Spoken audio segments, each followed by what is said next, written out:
Hey guys, I'm here today with Donna and Bill over here at Green Dragon Hostel in Hiawassee, and so we stopped in here real quick just to touch base with them and get an idea on what they're seeing out here and their perspective or their view on what's happening in Georgia or North Georgia for the trail system. So go ahead and take that away. What do you think about what's going on? What have you seen out here? How are you feeling? Is everything okay, guys? I tell you what, we're feeling incredibly lucky, especially when you look at the damage that's only 2 hours away from us. Yeah. Like, you drive around and you're like, that's so weird. They said a hurricane went through here. Yeah. We were kind of in the eye of it and we were spared all of that wind. We didn't have any rain. A lot of rain. It was a little depressing, but I mean, there's just no damage. I've been talking with hikers who have been on the trail since last week. We've put about 20 hikers back on trail, all the way from Winding Stair all the way down to Immokalee. We've had Sobos who finished. Congratulations, guys. And they're reporting the trail was a little hairy north of Blue Ridge. Just, you know, like what you would expect to see after any rainstorm, honestly. Sticks, leaves, branches. There's a few blowdowns between Dix Creek and Unicoi. Less than a handful around the Unicoi or the Neal Gap area. But we just feel incredibly fortunate and lucky that we haven't seen any damage. Yeah, we came out pretty unscathed. That's pretty good news for us. Yeah. Sure is. It was really And we fortunate. hope people will come support this section of the trail, because guess who's donating and giving help to the affected areas? It's not people out west, it's people right next door, you know? It's all these surrounding communities are the ones who are rallying together, getting together donations of supplies and money to take to those areas. So the more people can support the surrounding areas, that helps the affected areas. Yeah, support those trail stores and support the shuttle drivers who, you know, when people don't show up, it means there's a whole lot of people who are suffering now because they're not going to make their income. We're fine. We have great hikers coming and we're taking them out into the woods, but I'm worried about all the people that we work next to that are really feeling the pain of people not showing up. The communities together. The community, yeah. All these great friends we've made who are now, you know, people are canceling their rides and they're not driving up and they're not starting the trail because they're getting a lot of misinformation about what's going on in Georgia. And Georgia is ready to hike. It's great right now. Yeah, it definitely is, guys. I feel the same way. I think that Georgia is definitely was missed by the storm. We're very fortunate for and prayers going out for the ones that did get hit by the storm, because we're not saying that there wasn't a storm out here, man. We're saying that we didn't get hit by it, and so the reports we're looking good, or yeah, definitely. Okay. The thing that kind of bothers me about some of the word that's going out there in social media space right now is things like, oh, the trail is shut down. That would be the same as, you know, my father has a clam farm in Cedar Key, and Cedar Key got wiped. I mean, it was like ground zero to getting hit by the storm surge. It'd be like saying, oh, well, we can't go to the Keys this year because Cedar Key 4 hours north got hit. Or we can't go to Disney World, we can't go to Disney World because Cedar Key. I get it, man. Yeah, it's not related.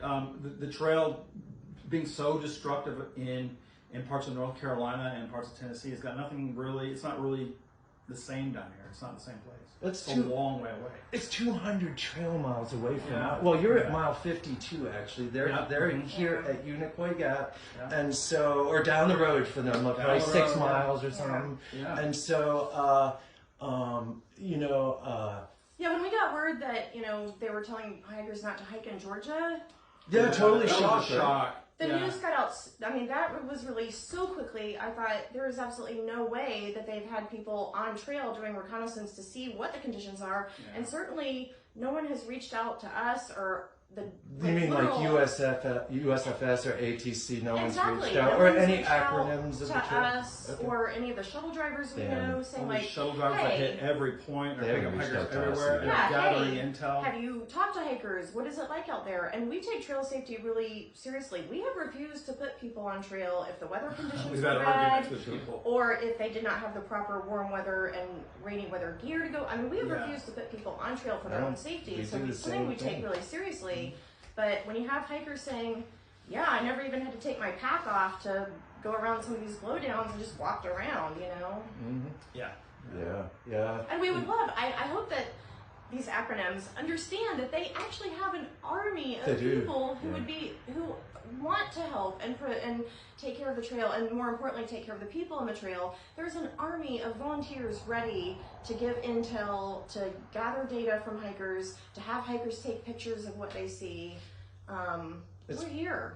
It's funny you say that, because I was actually talking to a person that called me this morning that hiked through, and I'm not mentioning names or clubs, and I'm just going to say that this person wrote an email to them and offered his help. He actually does trail work up north. And the response was that the ATC told them, the trail clubs, not to come out on trail and check it out. And I found that kind of, I don't know what that's all about. It's the kind of decisions that's made without considering Correct. what the large-scale consequences are. Yeah. And it sounds like a small thing to say, oh, let's be careful. But when you're being careful in a place that you don't need to be careful, all you're doing is hurting the very people who are supporting the hikers when they do come up here.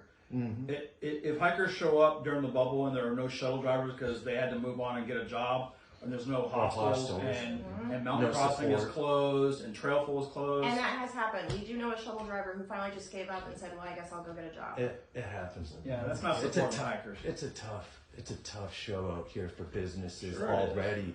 I mean, we're not making millions out here. No. We do this because we love it. And October is one of the few busy months that's not during the bubble. That's right. Right. And a lot of people rely on this month to get them through the until winter. Novo season starts. That's exactly. right. Yeah, That's come see the beautiful leaf changing. It's here. It's here, man, and don't miss it, because all the leaves are on the trees right now, still connected, and they're gonna change, and they're gonna light this forest up, guys. That's right.